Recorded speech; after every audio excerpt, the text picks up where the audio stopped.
Hello, my beloved demon darlings. I would be happy if you could leave a comment where in the world you are listening from. Thanks. Let's get scared. The stag in the dark. I'll never forget that night in the desert. The way the wind howled across the barren landscape, and how the sky seemed impossibly vast, filled with stars that flickered like distant flames. I grew up in Arizona, on the edge of the Navajo Nation, and the stories of the Skinwalkers were whispered like warnings in the wind. But like most kids, I didn't take them seriously. I didn't believe in the legends. That changed the night I saw it. It started as a trip with a few friends, Jonah, Walter, and Randy. We were headed out for a weekend camping trip, just to get away from everything. We packed up a few tents, some food, and enough beer to keep us entertained.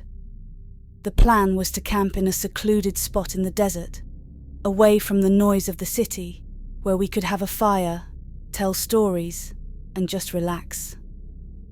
The drive out was uneventful. We followed a dirt road for miles, winding through scrub brush and cacti until we found the perfect spot. A small clearing surrounded by boulders and the looming shadows of desert cliffs. It was beautiful in a rugged way, but there was something unsettling about the place. I couldn't put my finger on it, but the air felt different, heavier somehow. We set up camp as the sun dipped below the horizon, painting the sky in shades of deep orange and red. Once the fire was roaring and the beers were cracked open, the tension lifted. Jonah started telling one of his usual jokes, and soon we were all laughing, the eerie feeling I'd had fading into the background. For a while, it was just like any other night. But then, as the stars began to appear overhead, the mood shifted. It started with the sound. At first, it was barely audible over the crackling fire and our conversations, just a faint rustling in the brush, like something moving through the desert. I didn't think much of it. It's the desert, I told myself. There are all kinds of animals out here. Coyotes, jackrabbits, even the occasional bobcat. But the sound grew louder, closer. Jonah stopped mid-sentence, and we all went quiet, listening. Probably just a coyote, Randy said, but there was a tremor in his voice. Then we saw it, movement at the edge of the firelight. Just beyond the circle of warmth and safety, something shifted in the darkness. I squinted, trying to make out what it was, but it was too dark, too far away. Walter stood up, shining his flashlight toward the noise. The beam cut through the darkness, revealing nothing but scrub and dirt. He shook his head. Probably just our imaginations. But I wasn't so sure. The unease was creeping back, stronger this time, settling in my chest like a stone. We tried to shake it off, going back to our conversations. But the night had taken a turn. The wind picked up, swirling around us, carrying with it an odd smell, a mix of earth and something rotten. It was faint, but unmistakable. And then we heard it. A low, guttural growl, unlike anything I'd ever heard before. It wasn't a coyote, that much was certain. It was deeper, more menacing, and it sent a chill down my spine. We all stood up, turning toward the sound, our eyes scanning the darkness. "What the hell was that?" Jonah asked, his voice barely a whisper. Before anyone could answer, we saw it. A figure, standing at the edge of the firelight. At first, it looked like a man, tall and thin, but as the light flickered, we saw it more clearly. It was wearing the skin of a stag. The body was human, too human, but the head. The head was that of a massive deer skull, with large, jagged antlers twisting up toward the sky. The empty eye sockets seemed to stare directly at us, and the thing's chest moved with slow, deliberate breaths. The smell of rot intensified. My heart was pounding in my chest, my legs frozen in place. None of us moved. None of us even breathed. It just stood there, watching us. Then, slowly, it began to step forward, its movements jerky and unnatural, like a puppet on strings. With each step, the fire seemed to flicker, as if the very air around us was bending to its presence. I could hear the others breathing heavily behind me, but none of us dared to speak. It let out another growl, but this time it was more like a voice, low and guttural, like a twisted mockery of speech. It was trying to say something, but the words were warped, broken, as if they were coming from a mouth that wasn't meant to speak. Finally, Randy broke the silence. "We need to go," he whispered, barely audible over the sound of my own heartbeat. The thing took another step closer, its antlers gleaming in the firelight. I could see now that its skin wasn't just draped over it. It was fused, like the human body beneath had merged with the animal hide. The smell was overwhelming, making my stomach churn. Jonah took a shaky step back, his flashlight trembling in his hand. "We need to get out of here. Now." We all moved at once, grabbing what we could, our bags, the car keys, stumbling over each other in our rush to get away.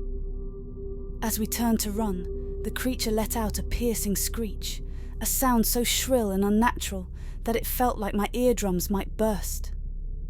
We sprinted toward the truck, the creature's footsteps heavy behind us. I could hear its breath, ragged and wet, as it closed the distance. I didn't dare look back.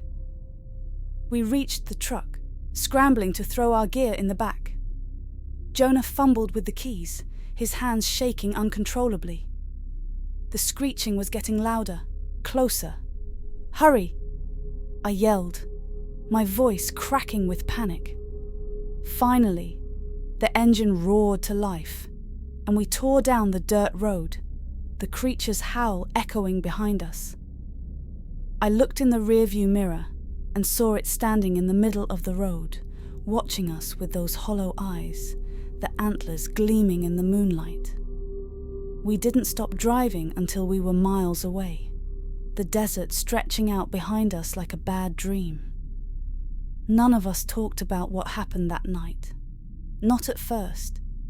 But as the weeks went on, the nightmares started. I'd wake up in a cold sweat, the smell of rot still fresh in my nose, and I'd see it in the corner of my room, the figure with the stag's skull watching me. I don't go into the desert anymore. Not after that night. Because I know it's still out there, waiting, wearing the skins of the animals it hunts. And I know, deep down, that it's hungry. A hunger that never ends. We'd been planning the trip for months. Just me, my cousin Jacob, and our friend Rick. 3 guys looking for a break from the daily grind, itching to explore the Canadian wilderness. The weather forecast promised a weekend of clear skies, and we were ready to lose ourselves in the vast, untouched forests near the old logging roads. We weren't naive. We knew the woods could be dangerous, but we were experienced campers. It was supposed to be a simple trip, 3 days of hiking, fishing, and enjoying the quiet. But something waited for us out there, something none of us were prepared for. The first day was uneventful, exactly what we'd hoped. The air was crisp, the sky a perfect blue, and the forest was alive with the sounds of birds and rustling leaves. We found a great spot by a stream to set up camp, pitched our tents, and settled in for the evening. Rick even joked about the old legends of the area, how people used to say these woods were haunted by some kind of spirit. We all laughed it off. Superstitions didn't bother us. That night, though, the woods felt different. The air turned colder, far colder than it should have been for late summer. The fire crackled weakly, as if the cold was sucking the life from it. I shrugged it off as nothing more than a mountain chill. But then, the sound stopped. No wind, no crickets, no movement, just silence. Jacob was the first to notice. "You hear that?" he asked. Rick and I exchanged glances. We all heard it, the absence of sound. A stillness so profound, it was like the world itself was holding its breath. That's when we heard the scream. It wasn't human, it wasn't animal. It was something in between. A guttural, blood-curdling wail that echoed through the trees. So loud it made the ground feel like it was shaking. We all jumped to our feet, hearts racing. "What the hell was that?" Rick asked, his voice tight with fear. "Probably just a mountain lion," I said, though I didn't believe it. The sound was wrong. Deeply, unnaturally wrong. But I didn't want to admit what I was thinking. Not yet. We tried to shake it off, but that scream stayed with us. Every creak of a branch or rustle of leaves made us tense. That night, none of us slept well. The next morning, we debated packing up and leaving. But we'd driven hours to get here, and no one wanted to be the one to back out. We pushed on, deeper into the woods, thinking maybe it was just a freak occurrence. Nothing to worry about. By midday, though, things got worse. The temperature dropped again, more than it should have, and the air felt thick, oppressive. The deeper we went, the more we noticed a strange, sweet smell. It was faint at first, like rotting fruit, but as the day went on, it grew stronger. It was sickening, and no matter how far we hiked, it lingered. Around mid-afternoon, we found tracks in the mud. Not deer, not bear, something bigger. At first, we thought they might belong to a moose, but the shape was all wrong. The prints were massive, clawed, and disturbingly human-like. Rick was visibly shaken. "I don't like this, man. Maybe we should turn back." Jacob was the most stubborn of the group. "It's just some animal. We've got rifles. We're fine." We weren't fine. That night, we sat around the fire, trying to keep our spirits up, but we were all on edge. The strange stillness from the night before had returned. No wind, no sounds of wildlife, just the crackle of the fire and our nervous breathing. Then we heard the footsteps, slow, heavy, and deliberate, circling our camp. We shined our flashlights into the darkness, but we saw nothing. The footsteps stopped, and then that scream came again, closer this time, almost on top of us. Jacob jumped to his feet, rifle ready. "Come out, you bastard!" he shouted into the night. But there was nothing, just that awful, oppressive silence. We didn't sleep at all. We huddled by the fire, rifles in hand, eyes darting around the shadows. The smell of decay grew stronger, suffocating, as if whatever was out there was getting closer. At dawn, we packed up, abandoning our plans to hike further. We were getting out of there. But as we started the long hike back, we realized the forest had changed. The trees seemed taller, more twisted, like they were closing in around us. The trail we'd come in on was gone. "What the hell is happening?" Rick muttered, panic rising in his voice. "We need to keep moving," Jacob said, though even he sounded unsure. Hours passed, but we made no progress. It was like the forest itself was shifting, trapping us. And that's when we saw it. Standing on the ridge ahead, silhouetted against the grey sky, was a figure.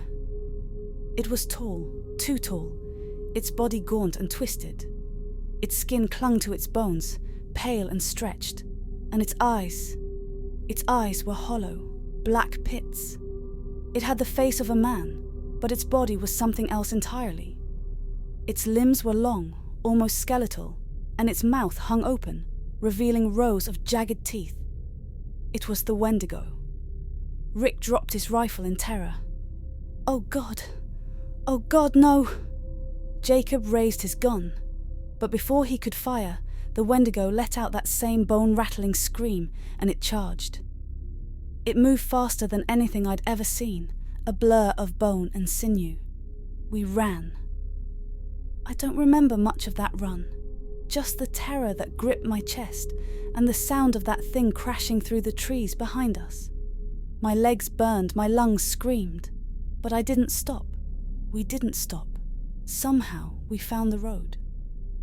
We stumbled onto it, panting and shaking, but there was no sign of the Wendigo.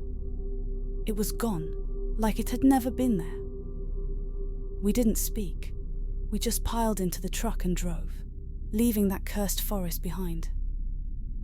We never went back, but I still hear that scream in my nightmares, and sometimes, when the wind howls just right, I swear I can smell that sweet, rotting stench. The Wendigo is real, and it's lurking out there, in the dark. Something ancient. We were deep in the northern wilderness, far from any trace of civilization. It was supposed to be a routine hunting trip. Me, Dave, and Eric, 3 old friends who had been hunting together for years. The air was crisp, the trees thick with snow, and the sky clear enough to see every star shining overhead. It was one of those nights where the world felt still, frozen in time. We had set up camp near a frozen river miles away from the nearest town. The remoteness never bothered us. We liked the solitude, the feeling of being completely alone in nature. But that night, something felt different. The woods were too quiet, like the forest was holding its breath. The fire crackled as we sat around it, drinking whiskey and talking about the usual. Work, life, the kind of stuff you only get into after a few drinks. Dave was poking the fire with a stick when we first heard it. A howl. But not like any howl I'd ever heard. It was deep, guttural and twisted, like a wolf's cry mixed with something unnatural. It sent a chill down my spine, and by the looks on Dave and Eric's faces, they felt it too. "You hear that?" Dave asked, his voice low. "Probably just a wolf," Eric replied, though he didn't sound convinced. But it wasn't just a wolf. There was something in that sound, something wrong. The howl came again, closer this time, and we all stood up. Eric grabbed his rifle, his eyes scanning the dark forest around us. The firelight flickered, casting long shadows that danced across the snow. "We should check it out," Dave said, though there was a hint of hesitation in his voice. Against my better judgment, we agreed. We grabbed our gear and headed into the woods, following the sound of the howls. The snow crunched beneath our boots as we moved deeper into the trees, the beam of our flashlights cutting through the darkness. The cold was biting, the kind that gets under your skin and into your bones. After about 15 minutes, the forest began to change. The air felt heavier, colder, and the trees seemed to close in around us. There was an eerie silence, broken only by the distant sound of that haunting howl. I could feel the tension rising, my heart pounding in my chest. And then we saw it. At first, it was just a shadow between the trees, a hulking figure moving silently through the darkness. But as it stepped into the light of our flashlights, we froze. It was tall, easily 7 or 8 feet, with long, twisted limbs and a gaunt, emaciated body covered in matted fur. Its eyes glowed a sickly yellow, and its mouth was a grotesque snarl, revealing rows of sharp, jagged teeth. But the worst part was its face, part animal, part human, like a twisted mockery of both.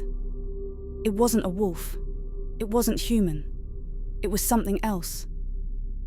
Eric raised his rifle, but before he could even aim, the creature let out another bone-chilling howl and lunged toward us. It moved with a speed that shouldn't have been possible for something so large. We ran. We didn't have a choice. My legs felt like lead, but I pushed through the snow, the creature's snarls and heavy footsteps close behind. I didn't dare look back. I could hear Dave and Eric running alongside me, their breaths coming in ragged gasps. We stumbled into a small clearing, the moonlight casting an eerie glow over the snow. For a moment, everything was silent.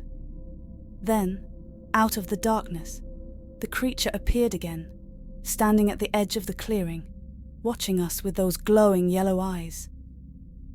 "What the hell is that thing?" Dave whispered, his voice trembling. "I don't know," I replied, barely able to catch my breath. The creature didn't move. It just stood there, staring at us, like it was waiting for something. I could feel the weight of its gaze, the hunger in its eyes. This wasn't just a wild animal. This was something else, something ancient and malevolent. "Wendigo," Eric muttered, his face pale. "It's a Wendigo." I had heard the stories before, the old legends about a creature born from human greed and cannibalism, cursed to roam the wilderness, always starving, always hunting.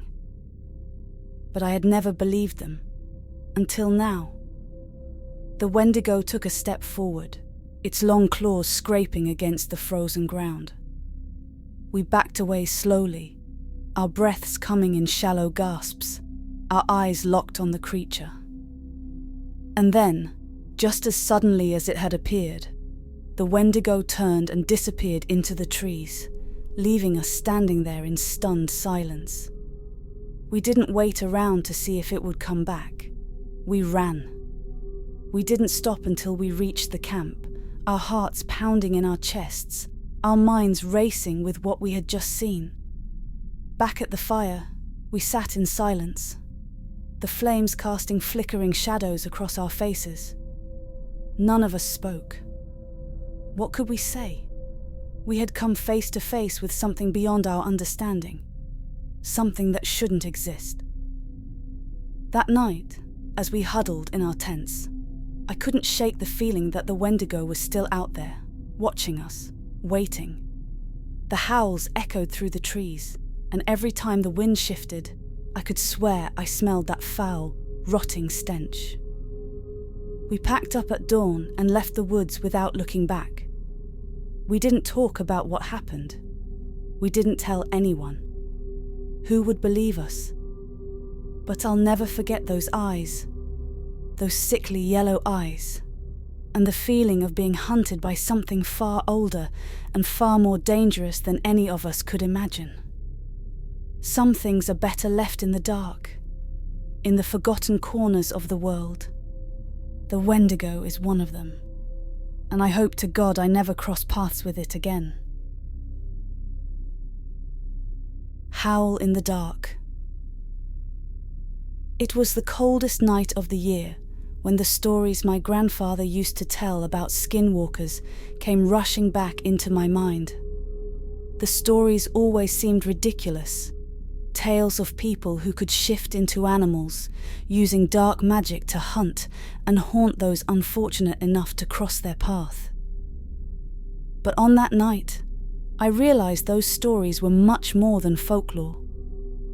My friend Jake and I had set out on our annual hunting trip deep in the woods. We'd been coming here for years, an isolated spot far from town, where the stars lit the sky and the only sounds were the rustling trees and the crackle of the campfire. That night, however, felt different. The air was thick with an eerie stillness, as if the forest itself was holding its breath.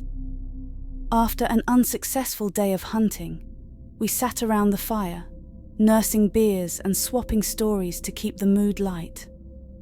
As the fire crackled, Jake started talking about strange disappearances in nearby towns, people gone missing without a trace, and how the locals whispered about creatures in the woods. He laughed it off, but there was something uneasy in his voice. I brushed it off, telling myself it was just another ghost story to pass the time. But then, we heard it. A howl. But not just any howl. This was different. Like a wolf, but twisted and broken, with a guttural undertone that sounded almost human. It echoed through the trees, freezing both of us in place. "The hell was that?" Jake whispered, his eyes wide. I shrugged, trying to mask the growing fear in my chest. Probably just a wolf. Another howl rang out, this time closer. The sound sent a shiver down my spine, and we both instinctively reached for our rifles. The forest had gone completely silent. No crickets, no wind, nothing. Just the distant echo of that unnatural howl. Jake stood up, scanning the tree line. "We should probably head inside the tent. Wolves don't usually come this close to a campfire." As we packed up our gear, the bushes behind us rustled. My heart stopped. We both turned slowly, rifles raised. Emerging from the shadows was the silhouette of a large animal. Too large for a wolf, but too thin and gaunt to be a bear. Its eyes glowed with an unnatural yellow hue, and its body was twisted, almost as if it didn't fit into its own skin. It stalked toward us slowly, its movements jerky and unnatural, like it wasn't used to walking on all fours. "That's not a wolf," Jake muttered, stepping backward. The creature let out another howl, louder this time, deafening. It sounded like a scream mixed with a roar, the kind of sound that doesn't belong to any living thing. Panic surged through me as I realized what we were facing. This wasn't just any animal. It was a skinwalker. The creature moved closer, its glowing eyes fixed on us. My legs felt like they were made of stone, unable to move. I aimed my rifle at its head, my hands shaking, but I couldn't pull the trigger. Suddenly, it lunged. Jake fired first, but the bullet seemed to barely graze its side. The skinwalker let out another howl and darted into the woods, disappearing into the darkness. For a moment, we stood there, frozen, our breaths heavy in the cold air. "Did you see that thing?" Jake gasped, his voice trembling. Before I could respond, we heard footsteps circling us. Whatever it was fast, darting between trees just out of sight. The firelight flickered, casting long, eerie shadows around us. And then from behind me, I heard something that made my blood run cold. "Jake?" It was my voice. But I hadn't said anything. Jake turned to me, his eyes wide with terror. "What the hell?" "Jake," my voice repeated, this time from deeper in the woods. It was mimicking me, perfectly. That's impossible," Jake stammered. The footsteps grew closer, and I finally understood. The skinwalker wasn't just hunting us. It was toying with us, using the voices of its prey to confuse and disorient us.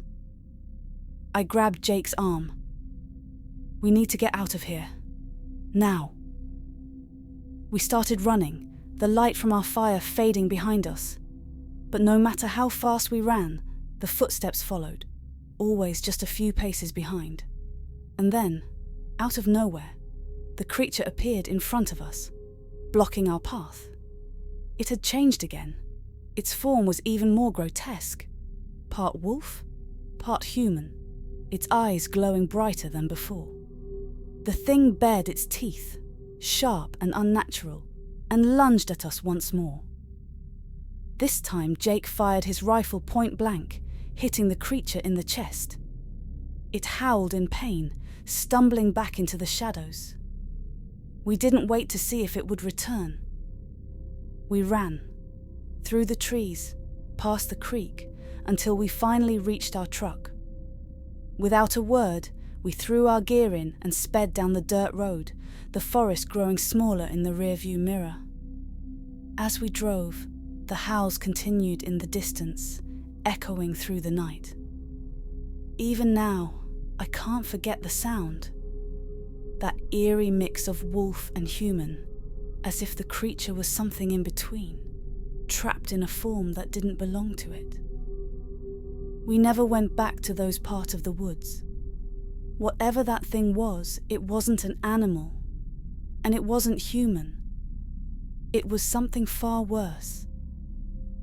And it is still out there, hunting.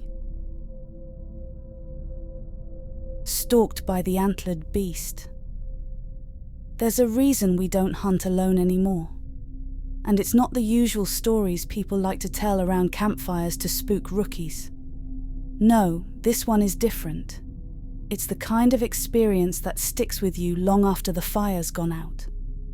The kind that keeps you looking over your shoulder, even when you know there's nothing there. It was last fall when Tom and I set out for a weekend hunting trip. The leaves had turned, painting the forest in shades of red and gold, and the air had that crisp edge to it that told you winter wasn't far off. We'd been up to that stretch of forest dozens of times before, a few hours outside of town, but always full of deer and the occasional elk.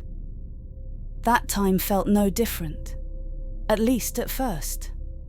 The drive up was uneventful, the usual banter between us keeping the ride light-hearted. We unloaded our gear and made our way to a clearing we'd scouted out the previous year. It was perfect, a wide-open space surrounded by dense woods with signs of deer all around. We set up camp, got the fire going, and prepared for an early start the next morning. The first day of hunting went as planned. We didn't bag anything, but we saw plenty of tracks, fresh and promising. It was just a matter of time. As dusk fell, we made our way back to camp, ready to settle in for the night. We ate, joked around, and eventually crawled into our sleeping bags. The sounds of the forest lulling us into a quiet, comfortable sleep. That's when things started to get strange. Sometime deep in the night, I woke up. At first, I wasn't sure why. Just a vague sense that something wasn't right. I lay there listening, and that's when I heard it. A howl, but not like any animal I'd ever heard before. It was low at first, almost like a wolf, but then it shifted, turning into something else entirely. It was deeper, guttural, almost like a growl mixed with the squeal of a wild hog, but wrong, unnatural. I sat up, my heart starting to race. Across the tent, Tom stirred, groaning as he came out of sleep. "You hear that?" I whispered. He rubbed his eyes, blinking at me. "Hear what?" And then it came again, louder this time. That same eerie howl, rising and falling in a way that made my skin crawl. Tom's eyes widened, and he sat up straight, his hand instinctively reaching for the rifle leaning against his bag. "What the hell is that?" he muttered, his voice tight. "I don't know," I said. "But it's close." We both sat there, listening, the fire outside casting flickering shadows against the tent walls. The howl came again, but this time it was closer, much closer. The hair on the back of my neck stood up as I realized whatever it was moving toward us. "We need to check it out," Tom said, already zipping up his sleeping bag. I hesitated. Maybe it's better to stay in the tent, wait until morning. But Tom was already up, grabbing his rifle and flashlight. I didn't want to be left alone, so I followed suit, my gut telling me this was a bad idea. We stepped out into the cold night air, the fire now nothing more than glowing embers. The forest around us was quiet, too quiet. That eerie howl had stopped, leaving only an oppressive silence in its wake. Tom shined his flashlight into the trees, the beam cutting through the darkness. "See anything?" I asked. He shook his head. "Number, but whatever it was, it's out there." We stood there, side by side, listening to the unnatural stillness. That's when I noticed something. A shape, just at the edge of the tree line. At first, I thought it was a deer, but as I stared, I realized it was too tall, too thin. It was standing upright, its silhouette just barely visible in the dim light. "Tom," I said, nudging him. "Look." He swung the flashlight toward the figure, and for a split second we saw it. It stood on two legs, its body gaunt and twisted, covered in something that looked like fur but wasn't quite right. And its head was that of a deer's skull, with massive antlers twisting up into the night sky. But the eyes were glowing, a sickly yellow that pierced through the darkness, staring right at us. "Jesus Christ," Tom whispered, his voice trembling. We both froze, the beam of the flashlight shaking in Tom's hand. The creature didn't move. It just stood there, watching us, its breath visible in the cold air. "Get back to the tent," I whispered, my mouth dry. Slowly. Tom nodded, but neither of us moved. We were both paralyzed, caught in that creature's gaze. And then, just as suddenly as it had appeared, it let out that same awful howl, a sound that reverberated through the trees and into my bones. It was so loud, so piercing, that I nearly dropped my rifle. And then it charged. "Run!" I shouted, but I didn't need to. We both turned and bolted for the tent, the sound of the creature's footfalls heavy behind us. I could hear its breath, ragged and wet, as it closed in. We dove into the tent, zipping it up behind us, as if that thin layer of fabric could protect us from whatever was out there. I grabbed my rifle, pointing it at the entrance, my hands shaking. For what felt like hours, we sat there, listening. The footsteps had stopped, but the oppressive silence remained. Every now and then, I thought I heard something. A rustle in the bushes, a crack of a twig, but it never came closer. Eventually, exhaustion took over, and we fell into a fitful sleep. When morning came, the first rays of sunlight creeping through the tent, we emerged cautiously, rifles in hand. The clearing looked just as we'd left it, our gear scattered around the fire pit. But there was something else. Tracks. Large, clawed footprints, far too big to belong to any animal I'd ever seen. They led from the edge of the clearing, right up to the tent, and then back into the woods. We packed up quickly, not saying a word to each other. As we drove away, I glanced back at the forest, half expecting to see that thing standing there, watching us leave. We never went back to that part of the woods. But every now and then, I hear that sound in the back of my mind, the howl of something that shouldn't exist, something that still haunts the forests. Hunters of the dark. I've hunted in these woods for most of my life. The dense forest, the quiet isolation, it's always been a sanctuary for me. There's a peace that comes with the stillness of the trees, the occasional rustle of leaves and the snap of twigs underfoot. But what happened last night, I'll never forget. It was the kind of thing that changes you, Something that makes you question everything you thought you knew about the world. My buddy Rob and I had set out on one of our usual weekend trips, hoping to bag a couple of deer before the cold really settled in. We parked the truck just before dusk and hiked deep into the woods, further than we normally would. Rob had a new spot he wanted to try out, somewhere near the old abandoned cabins by the ridge. The deeper we went, the darker the woods seemed to get, even though it wasn't quite nightfall yet. But we didn't think much of it at the time. As the sun dipped below the horizon, we set up camp and got ready for the hunt. It was colder than usual, and the air felt heavier somehow. There was this strange pressure, like the forest was watching us. Still, we chalked it up to the nerves that always come before a big hunt. We hadn't even been out an hour when we first heard it. It was a howl, but not like any howl I'd ever heard before. It was long, guttural, and almost unnatural. At first, I thought it might have been a wolf. Wolves weren't common in these parts, but not impossible. Then it happened again, but this time it sounded closer, like it was echoing through the trees.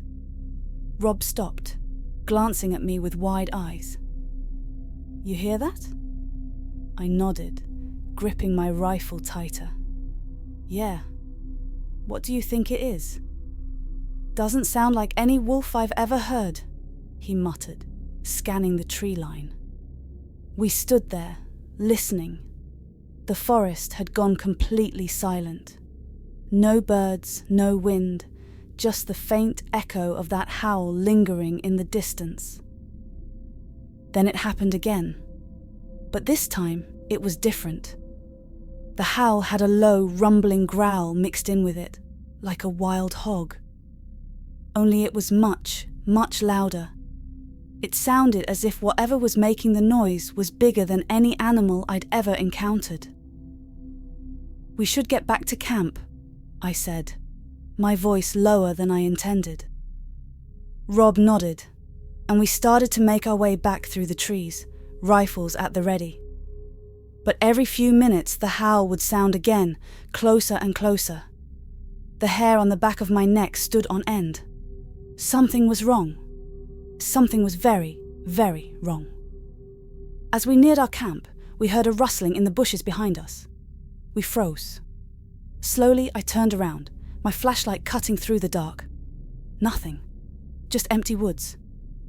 Then, in the beam of my light, I saw it. A pair of glowing eyes. At first, I thought it was a wolf, crouched low in the brush, its eyes reflecting the light. But then I realized something. Those eyes were too high off the ground. Way too high. "Rob," I whispered, my voice barely audible. "Do you see that?" He turned, and when he saw the glowing eyes, I could feel his breath catch. "That's not a wolf." The eyes didn't blink. They just stared at us, unblinking, unflinching. Slowly, a shape began to emerge from the shadows. It was huge, taller than any wolf, but its body was twisted. Its fur was matted and dark, and its legs were too long, too gangly. It didn't move like an animal.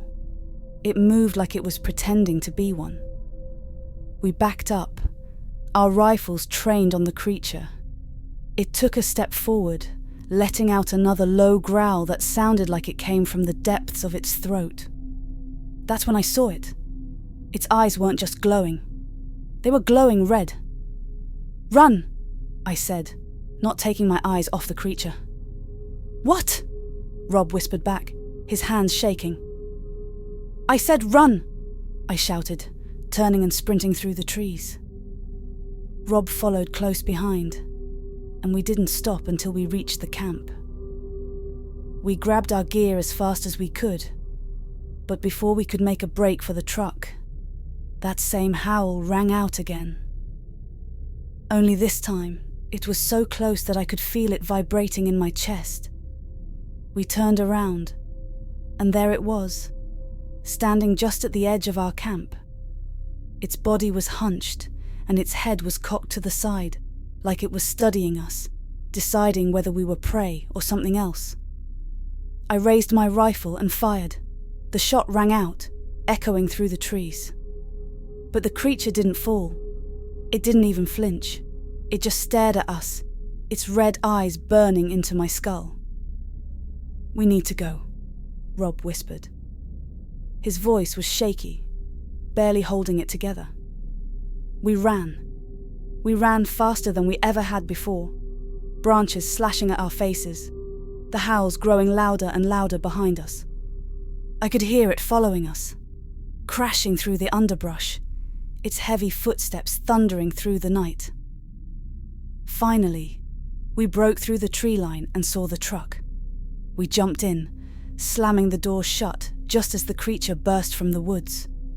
It stood there in the headlights, watching us with those glowing red eyes. Its mouth opened, revealing long, sharp teeth, and it let out a roar that rattled the windows. I floored the gas, and we tore out of there, the creature disappearing into the darkness behind us. We didn't stop driving until we were miles away, the safety of civilization finally within reach. Now, 3 months later, I still hear that howl in my dreams, and I still see those glowing red eyes every time I close mine. Whatever that thing was, it wasn't just an animal. It was something worse. Something ancient. Something evil. The hunger of the Wendigo. There's a kind of cold that doesn't just bite your skin, but crawls inside you, down to your bones. That was the kind of cold we felt that night. It was deep December in the forests of northern Minnesota, and the air was still as death. You could hear the trees groaning under the weight of ice, every breath hanging like smoke in the air. It felt like the world had frozen over. We shouldn't have been out there, not in those woods, not after the stories we'd heard.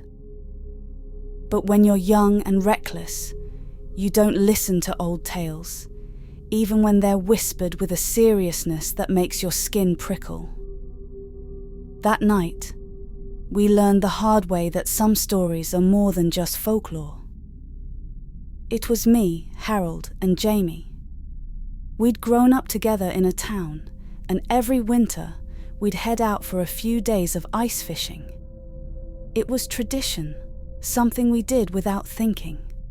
But this year, the old-timers at the bar warned us about heading into the deeper woods. "There's something out there," Old Man Harris had said, his voice raspy with age. "Something that shouldn't be disturbed. You boys stay out of those woods, you hear me?" We laughed it off. Sure, we'd heard of the Wendigo before. The old legends that the native tribes would tell about a creature of insatiable hunger, cursed to roam the woods, always starving, always hunting. We thought it was just a story to scare kids from wandering too deep into the forest. But as we hiked further into the woods that evening, we started feeling it. The cold, the isolation. The wind had died down, but the temperature dropped further than it should have. Harold even joked about how it felt like something was watching us. We laughed nervously, but deep down, I could feel the tension rising. We set up camp near a frozen lake, the sky already turning dark as the last rays of sun disappeared behind the trees. The fire crackled in the silence, casting long shadows against the snow. That's when Jamie first smelled it. "Do you guys smell that?" he asked, wrinkling his nose. It hit us all at once, a rancid, sour stench, like something had crawled out of the ground and rotted in the cold. We couldn't place it. It wasn't like any animal smell I knew. It was worse, like death and decay had mixed together and were hanging in the air around us. Must be a dead animal nearby, Harold said, though he sounded uncertain. But it wasn't just the smell.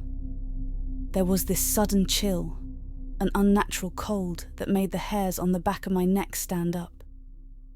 It wasn't the kind of cold you could block out with a fire or a jacket. It felt like the warmth had been sucked out of the air, leaving nothing but frost and fear. We ignored it, though. What else could we do? We weren't about to pack up and leave after hiking all that way. So we huddled around the fire, talking and trying to shake off the strange feeling that had settled over the camp. Then we heard it. A low, guttural growl echoed from the trees. It was distant, but close enough that we all went silent. Harold grabbed his rifle, scanning the tree line. "Probably just a wolf," he muttered, though I could hear the doubt in his voice. The growl came again, closer this time, followed by the sound of something large moving through the trees. The branches snapped like bones, and I swear I could hear the crunch of snow as whatever it was drew nearer.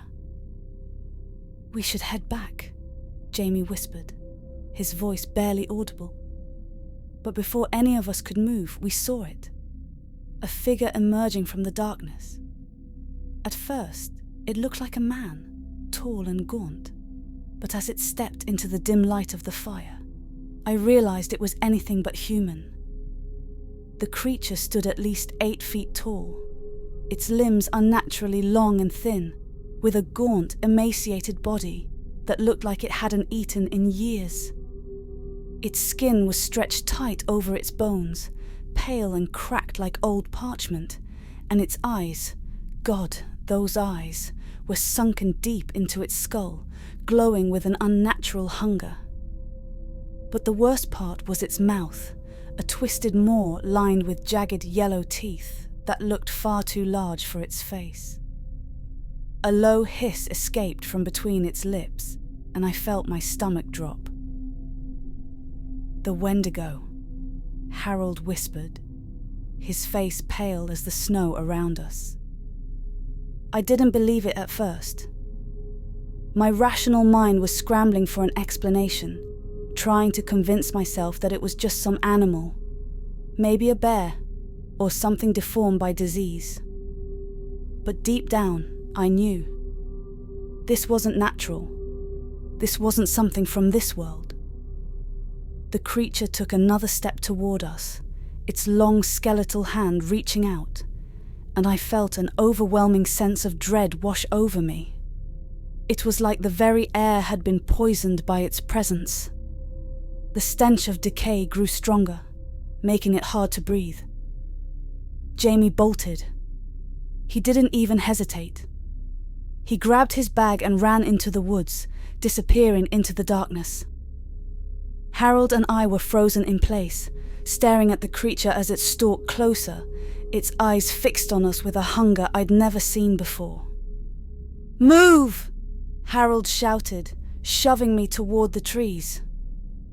We ran. I don't remember how long we ran, but it felt like hours. The sounds of the forest seemed to close in around us. Snapping branches, heavy footsteps, and that low, guttural growl following us through the trees. I could feel it behind me, its presence like a shadow creeping closer and closer, no matter how fast we ran. We stumbled onto the frozen lake, the ice cracking beneath our boots as we slid to a stop. There was nowhere else to go. The Wendigo stepped out of the trees, its glowing eyes locked onto us. I could feel its hunger, an insatiable craving for flesh and bone. Harold raised his rifle, his hands shaking as he aimed at the creature. He fired, the shot echoing across the lake, but the Wendigo didn't even flinch. It kept coming, its twisted body moving with unnatural speed across the ice.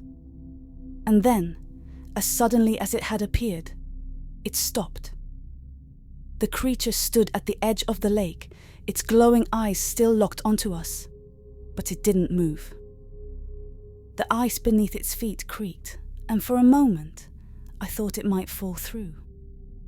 But it just stood there, watching us with that insidious hunger. Then it turned and disappeared into the trees. We didn't stop running until we reached the truck, our breath coming in ragged gasps as we threw ourselves inside. We drove out of those woods and never looked back. I haven't been back to those woods since. Jamie never made it out. They never found his body, just a few scraps of his clothes, torn and bloodstained near the edge of the lake. People talk about the Wendigo like it's just a story, something to scare kids around a campfire. But I know the truth. I saw it. I felt its hunger. And sometimes on cold winter nights, I can still hear that growl in the distance. Hope you enjoyed the fright. Bloody subscribe to avoid the horrors lurking in the night. Sweet dreams.